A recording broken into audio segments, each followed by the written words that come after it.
This is a podcast from Rover. Yeah. We're calling Rezz.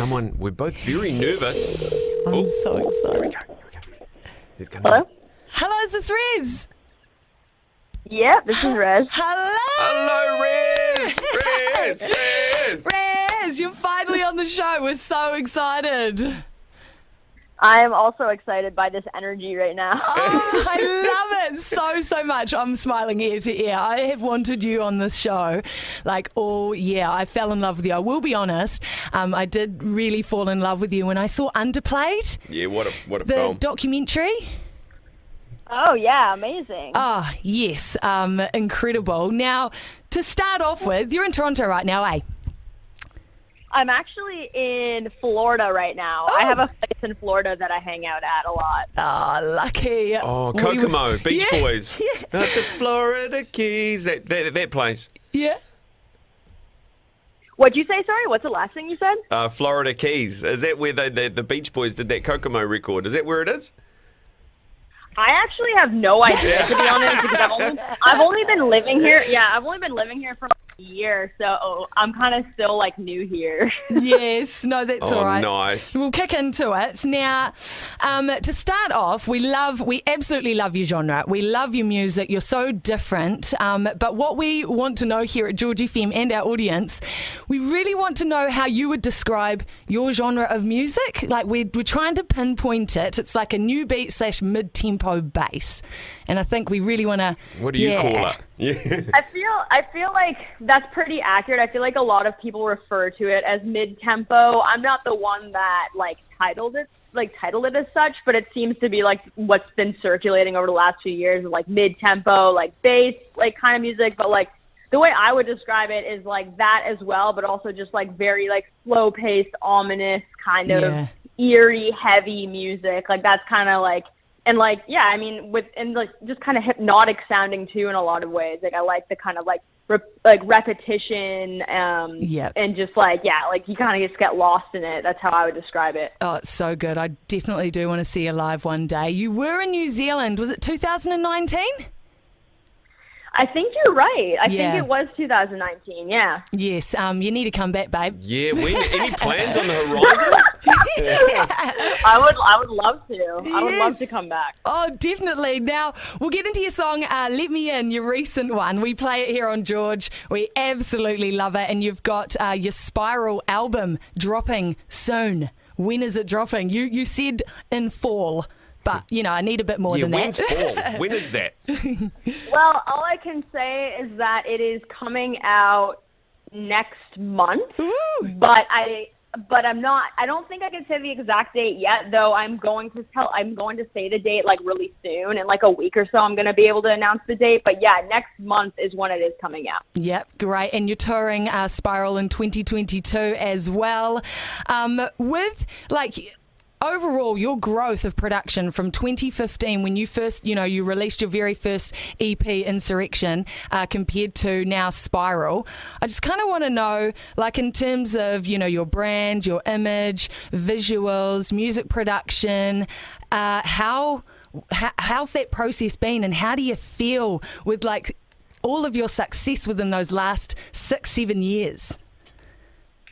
Well, I think originally, my main goals and stuff were to make, the super trippy, weird music and keep it very, hypnotic and, on brand of, me being this, kind of weird, just a hypnotic girl type character. And then over time, over the last few years, I think the main way that I evolved is trying to sort of expand my sound sort of by including a lot more vocal songs. Yes. And for example, even with the one that you guys are playing right now, Let Me In is kind of a good example of that, where I'm you can still hear in the instrumental that it's me, but including vocals Sid on the song, for example, it's just it really adds a new element to my music that maybe reaches new audiences. And I think over the last few years, that's kind of the main way that my project has evolved. And even though sometimes older fans are kind of new Rezz kind of sounds different and stuff, at the same time, it's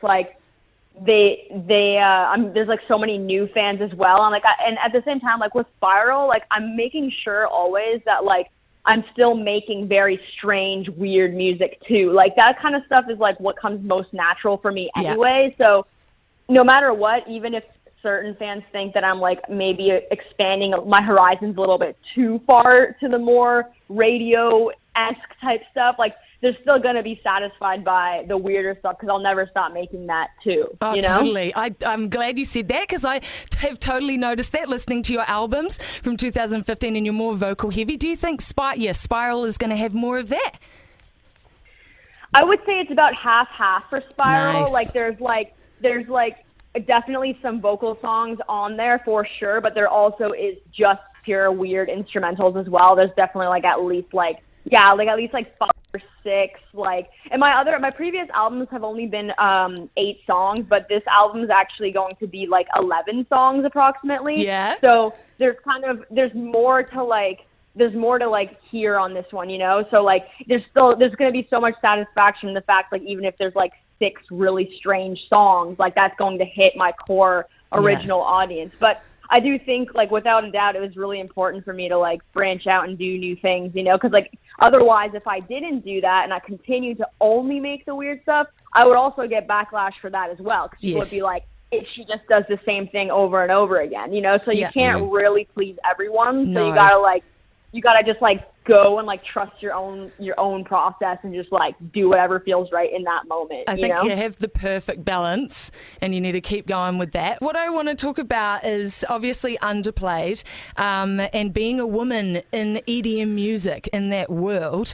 I know that there'll be a lot of female up and coming artists and DJs listening to this interview who will aspire to be like you. It was also directed by our Kiwi friend Stacey Lee, and she followed you girls around for 6 months talking about, you know, how there were only 5 females in the top 100 DJs list of 2019. That is insane. Shocking, yeah.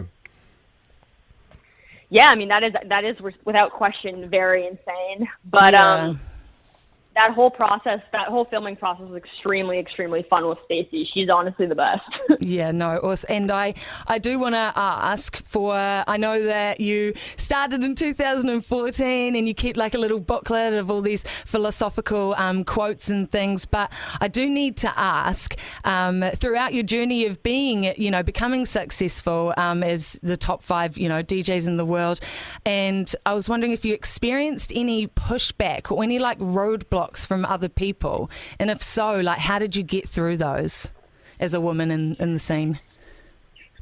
Yeah, so I definitely feel the main roadblocks I would say that I experienced, even though I wouldn't consider them roadblocks, it was more just annoying, was when I was starting out, and even throughout my career, even currently sometimes it happens as well, but it definitely happened way more at the first few years, was I found a lot of men were really quick to kind of talk badly on me, or assume that I don't know, they just would just talk badly, or assume that it was someone else made it, or that was the annoying thing. Do you know what I mean? I think in regards to actually me succeeding in the music industry, I did get a little bit lucky in regards to the fact that people who were representing me, my manager and my booking agent, were such intense people that they no one could really take advantage of me, or Good. You know, Good, no man.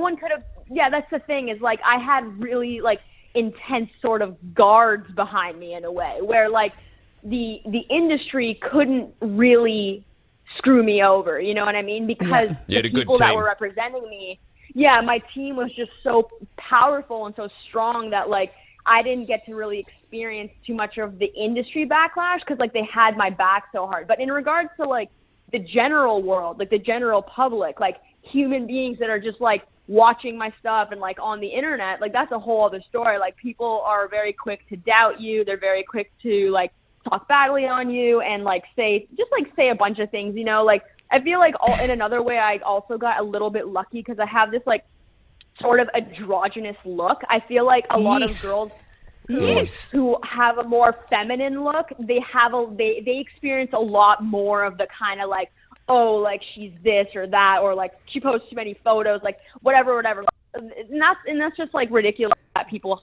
are that way, but that is what a lot of women have to deal with, you Yes. know? And I guess the main thing that I would say is just like I guess like advice-wise is like just literally do whatever feels most natural for you. Like if you want to like post pictures and stuff, like do it. If like people are probably going to talk badly, but like you just have to like keep moving forward with it and like keep working on music and like keep going. The more you make music, the more people are going to like it because you're going to get better and like more opportunities are going to come.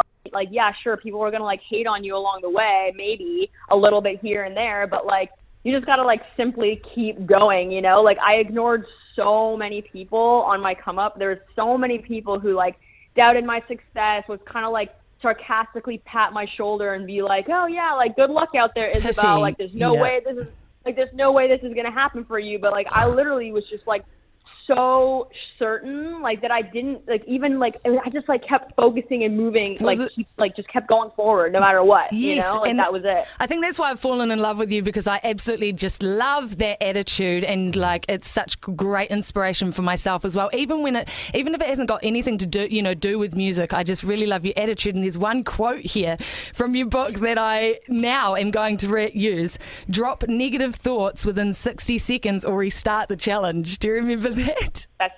That's a huge one. That's Yes. a really like that's the thing is like you can really train your brain to do that stuff, you know? Like it doesn't seem like natural at first because you're like it's like dropping a habit or like building a new habit. It's not easy to necessarily like build a new habit, but like when you do it for like a week or 2 weeks or 3 weeks, it becomes more natural, and then all of a sudden your brain is like literally able to like stop a negative thought like before, like, you know what I mean, before it even happens. And yeah, that's definitely a really powerful one there. Creating good habits. No, it's so cool. And I've got just a few questions from the GeorgeFM team in the office that couldn't be here with us. This dub below, we're going to play a little dub from your Nightmare on Rezz Street. Also, they want to know if you want to do another one of those. Anyway, this little dub here, will it come out? If so, when? We'll play it.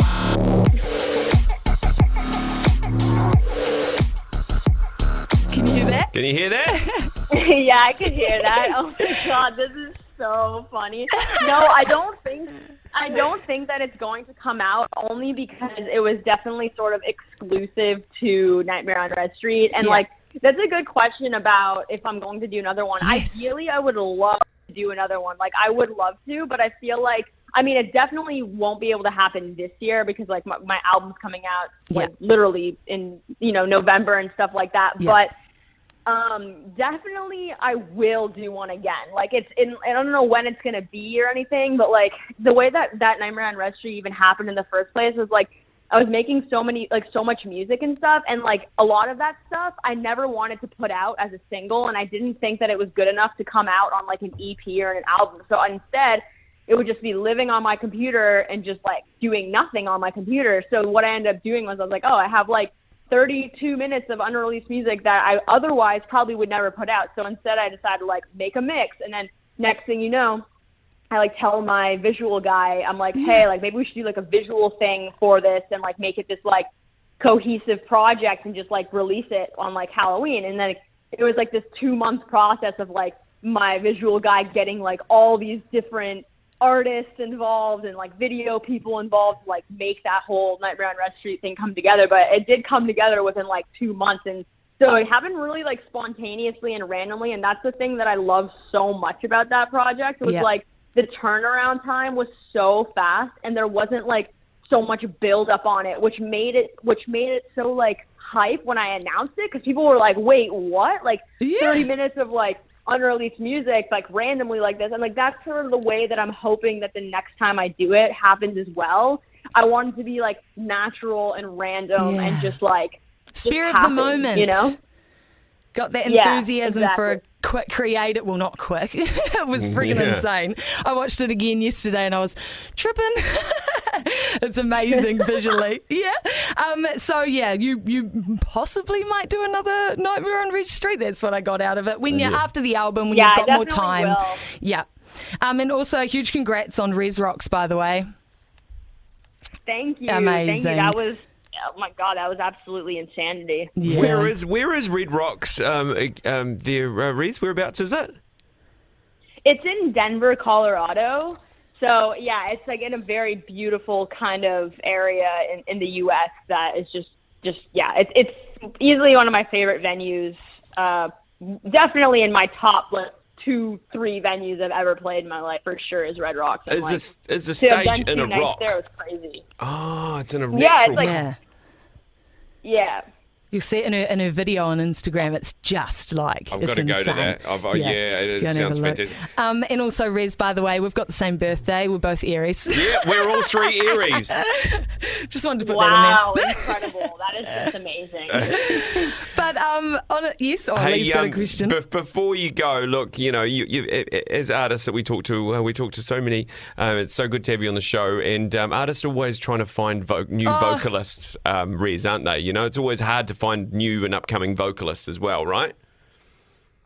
Yeah, for sure it is. Especially for me, actually, it's hard because I feel like I'm so particular with like the kind of vocal that's on my song. You know what I mean? Like sometimes I can like stretch a little bit and be like even though I don't necessarily like love how the vocal sounds, I think it still works in the song. But like overall, I'm very particular with that for sure. Well, that's great because Alex, I'm probably I going was to wondering embarrass her where a you were little going bit. with this. I'm so But embarrassed. Alex is getting into production and she wants to make the electronic music. And hey, everyone starts. You've got to start somewhere, right? And That's right. she can really, really sing. And I want you. I don't know, Rezz, I don't know if I am your vibe. Like, I'll just put it there. I'll be honest, brutally honest with myself. But where are you going with this, Well, Lee? what I want to do is I want to play one of the songs you've covered. It's a Michael Jackson song, but you've done it amazingly. Controversial. You've done a few, and I just want to see what you think, Rezz, of her sound. Is that all right? You're gonna put me on the spot. Oh, babe, you can be Be as brutally honest honest. as you want. I do not mind. You just go for it. Let's hear it. Okay, here we go. 3, 2, 1. Hey, pretty baby with the high heels on.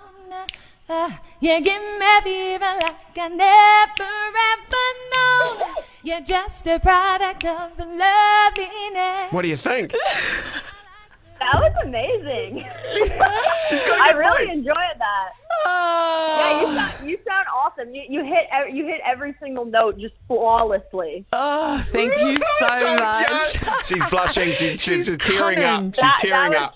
That was just sensational, if you ask me. Oh, thank you, there you Rezz. That's go. really, really cool. Thank Oh, you so much. Thank Oh. you. And Rezz, we've gone 8 minutes over your time. Sorry I'm about so that. sorry, but honestly, we could talk to you for hours. I just think you're incredible. Your sound, your image, just everything. I feel like I, really do relate to you, and I'm inspired by you. And I am just so stoked that you're on the show, GeorgeFM, for the first time. And thank you so, so much. And I wish, and I hope you come back to New Zealand soon. Pop in and see us, please. Yeah. You guys are the sweetest people literally ever, and thank you so much. Like literally talking to you guys just like lifted my spirits so much. Like Ditto. I would love to come to New Zealand and hopefully meet both of you there because this convo was just lovely. Oh, awesome. Thank you so Well, much. We'll look out for your tour dates and we'll reach out. Might even give you a cheeky DM or something like that. Whenever you're in Auckland next, which I'm sure you'll make Yeah, it down we'll here in the find next out. couple of years, you come in and have a chat, maybe have a mix, have a coffee and have a yarn. Be great. That'll be fun. That sounds lovely. And once again, you guys are like fantastic interviewers as well. So I just want to say like thank you so much for like being incredible at what you do. Thank you. Thanks, Rezz. Thanks, Thank you, Rezz. You're like mate. my first big interview, so that means a heck of a lot. Yeah, thanks. No, you guys really, really did amazing. I honestly normally don't really like to do interviews that much, to be honest with you. Yeah. And like I think this was genuinely pleasant for me. Like just like you guys know exactly what you're talking about and the right questions to ask, and I just want to like really tell you how much I appreciate that. I think that's awesome. Thank you, Thank Rezz. you so much. Means a lot. That means the world. Means a lot, mate.